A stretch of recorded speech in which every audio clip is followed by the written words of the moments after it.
دنیا مانتی ہے کہ جنہوں نے سمندر کے اندر کیا انہوں نے سمندر میں ظلم کیا، جنہوں نے زمین زیر زمین کیا جیسے بھارت نے کیا، انہوں نے زیر زمین چیزوں کو جو ہے وہ زہریلا کیا، لیکن سب سے محفوظ پاکستانیوں نے کیا، جنہوں نے چاغی کے پہاڑ کے اندر پتھروں کے درمیان میں رکھ کر 1 نہیں 2 نہیں 3 نہیں 4 نہیں 5 نہیں 6 ایٹمی دھماکے کیے۔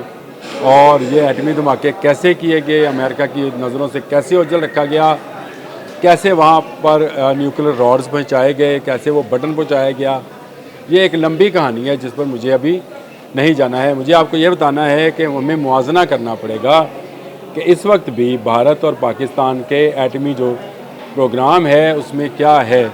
تو میں نے یہ موازنہ جب کیا لکھا تو اس کے مطابق پاکستان نے 28 اور 30 مئی کو 6 دھماکے کیے تھے، بھارت نے 11 اور 13 مئی کو 5 دھماکے کیے تھے۔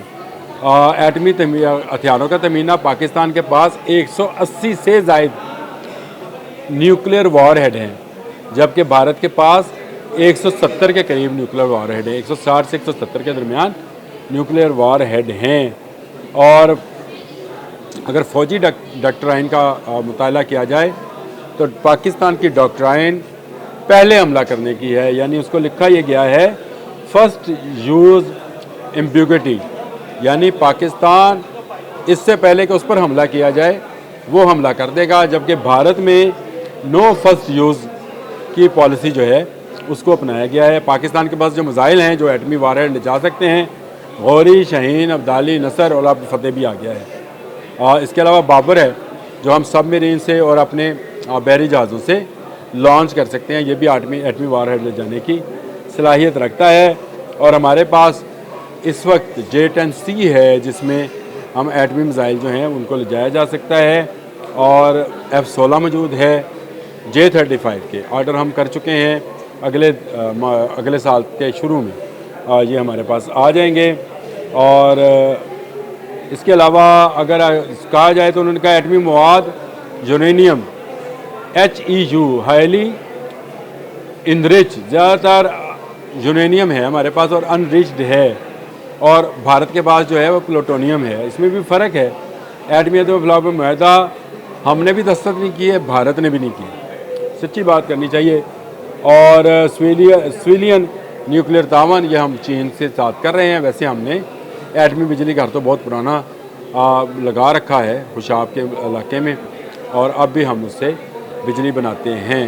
تو اگر یہ تقابلی جائزہ لیا جائے تو پاکستان اس وقت ایٹمی صورتحال میں بھارت سے ایک قدم آگے ہے۔